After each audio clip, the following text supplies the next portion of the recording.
অত্যন্ত দুঃখের সাথে বলতে হয়, ভারতের মতো দেশে নরমন্দির নেতৃত্বে আমাদের বাবরি মসজিদের জায়গায় তারা মন্দির স্থাপন করেছে। কথা বলেন ঠিক কিনা?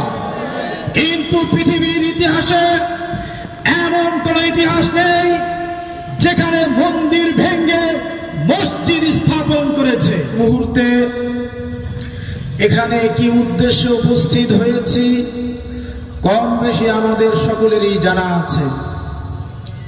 ভারতীয় আগ্রাসন ও অপপ্রচারের বিরুদ্ধে দেশের সার্বভৌমত্ব রক্ষার্থে আজকের এই সমাবেশের সভাপতির স্থান অলঙ্কিত করবেন ব্রিটিশ বিরোধী আন্দোলনের অগ্রনায়ক হাজী শরীয়তুল্লাহ রহমাতুল্লাহি আলাইহি এর সপ্তম পুরুষ হাফেজ মাওলানা হানজালা সাহেব পীরজাদা বাহাদুরপুর। আমরা পুরো পৃথিবীর মধ্যে যদি খেয়াল করি, যতগুলো মুসলিম কান্ট্রি আছে, যতগুলো মুসলিম দেশ আছে, কোন মুসলমান অন্যায়ভাবে হিন্দুদের উপর আক্রমণ করে না। অত্যন্ত দুঃখের সাথে বলতে হয়, ভারতের মতো দেশে নরমন্দির নেতৃত্বে আমাদের বাবরি মসজিদের জায়গায় তারা মন্দির স্থাপন করেছে। কথা বলেন ঠিক কিনা?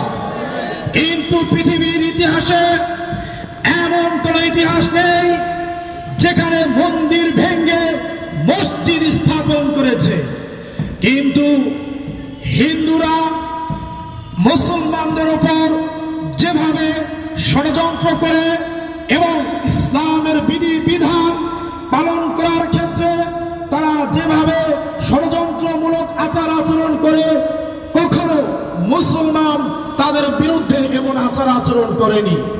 আমরা ইতিমধ্যে দেখতে পেয়েছি বাংলাদেশে যখন 5ই আগস্টের পর দেশের মধ্যে ষড়যন্ত্রমূলক সংখ্যালঘুদের উপর বিভিন্ন ষড়যন্ত্র আক্রমণ করা হচ্ছে, আমাদের মতো দিনী ভাইরা হিন্দুদের মন্দিরও পর্যন্ত পাহারা দিয়েছে। কথা বলেন ঠিক কিনা? অতএব আজকের এই সমাবেশ থেকে আমরা ঘোষণা করতে চাই, বাংলাদেশের 1 ইঞ্চি মাটিও কাউকে দেওয়া হবে না। এতে যদি জীবন দিতে হয় আমরা জীবন দিতে প্রস্তুত আছি ইনশাআল্লাহ। আমি আমার এই বক্তব্য শেষ করছি। আখিরু দাওয়ানা আলহামদুলিল্লাহি রাব্বিল আলামিন।